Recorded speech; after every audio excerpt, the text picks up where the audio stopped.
Welcome to my day 22 of this Mission 22 challenge, where I've been pushing for veteran suicide awareness.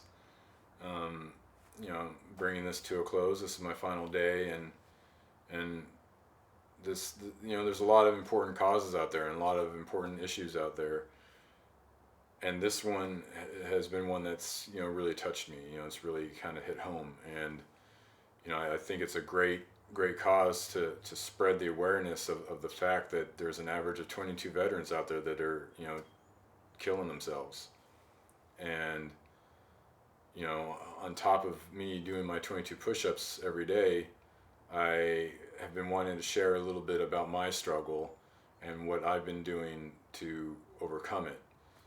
And I feel for me it's important to spread the awareness, but also to provide some a possible solution.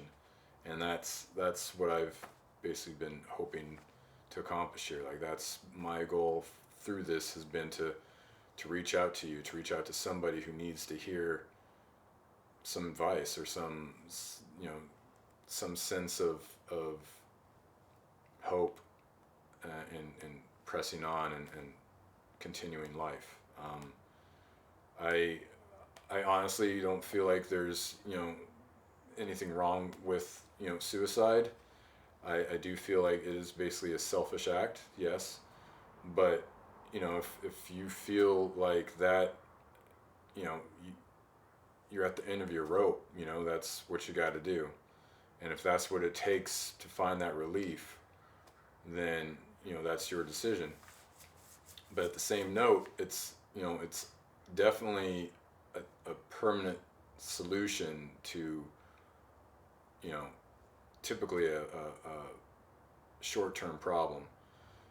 What I have learned is that in working my problems, I can find a solution, and life continues, right? So, you know, life is full of ups and downs, and things will come and go, and sometimes you'll be in the thick of it, and you'll feel like there's no way out, and it's all uphill. And in some cases that's true, but I feel that I have had to find my way out and push through. And in time, sometimes longer than others, but in time, things turn around and life continues, right? So what I what I have learned in my struggle is that I honestly didn't really know how to live life. I didn't really have very many productive tools to live it and to work through it. And it was, so the way I ended up living was very counterproductive. And so in this work, I have been trying to, I've had to look internally, I've had to self reflect, and I've had to peel back a lot of layers, and pull apart the spaghetti ball and figure out what it is with me that's not working. I had to acknowledge that it's not necessarily the world out there that's not working, but really it's me and how I interact with that world, and what my expectations are, and what my needs are, and what do I want. And I really had to like push all that aside and really like focus in on what is not working for me. And once I identified the problems, I could find a solution. Um, and I I've also had to realize that it's not a lonesome battle. I always felt like I was alone in my struggle, and that's not true. There's many other people out there that are feeling the same way, and if we reach out and help each other out, that's not weakness.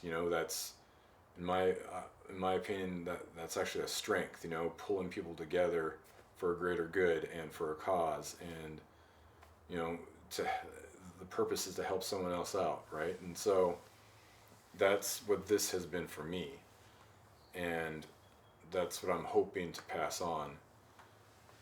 Um, because I've been there. I've been told that I don't have PTSD, and it's also been suggested that I do have PTSD. And I do feel like I have a pretty good understanding of what it is. And, you know, and in part of that, I, I'm a designated combat veteran, but I guess for me, I don't necessarily feel like a combat veteran because I don't, I don't think I fit what I think a combat veteran is, if that makes sense. I haven't been boots on the ground. I haven't been blown up. I haven't been shot at.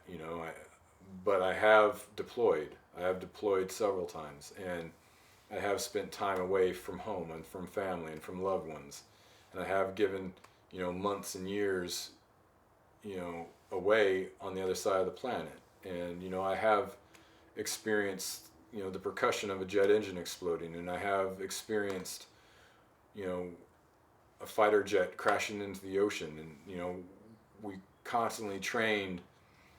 We had a high sense of alert, and we constantly trained for the worst case scenario where if there's a crash or there's an explosion, we're out in the middle of nowhere. We're the only ones who can really save ourselves. So we had to constantly prepare for that scenario. And so you start to live on a heightened sense of awareness and alertness. And that's an intense and stressful way to live. It's a intense way to exist. And I've learned that it's got to be pretty ignorant for myself to even think that that's not going to change me in some way, and that I'm not going to carry that stuff around differently. And what I've learned is that I don't have to pretend that it's not there or hasn't happened, but to kind of accept it and integrate it into who I am in my life, and to share that as part of my story, to help someone else out, to educate someone who doesn't know. And there's I've had struggles before service, and I've had struggles after service, and that's life. That's the roller coaster of life. And what I have recently been learning is that I've been learning the tools to successfully work at progressing in life and living life, as opposed to trying to ignore it and shut it out and numb it out and turn away from it and isolate from it. It's, in my opinion, that's all counterproductive stuff, but it's all instinctive to me at this point. And so I have to actively work towards doing something different. And so that's what this path of mine has been all about. And that's what I'm trying to share with all of you. There have been many days where, I've gone to bed and not really cared if I woken up. I didn't necessarily want to die, but at the same time, I didn't really want to live. And,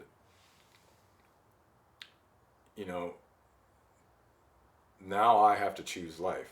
Now I want to choose life. And so in doing that, I have to learn how to live it.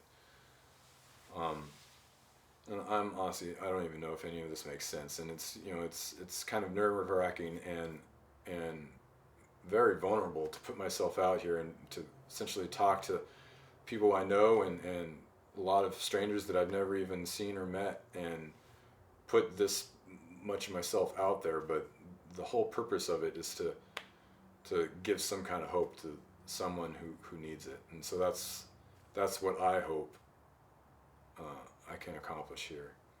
And in doing so, I'm at the end of my run. So I hope to pass the torch on, and I wish everyone the best of luck, and I just want to continue the awareness of this issue. And and it's not just the veterans who are taking their lives.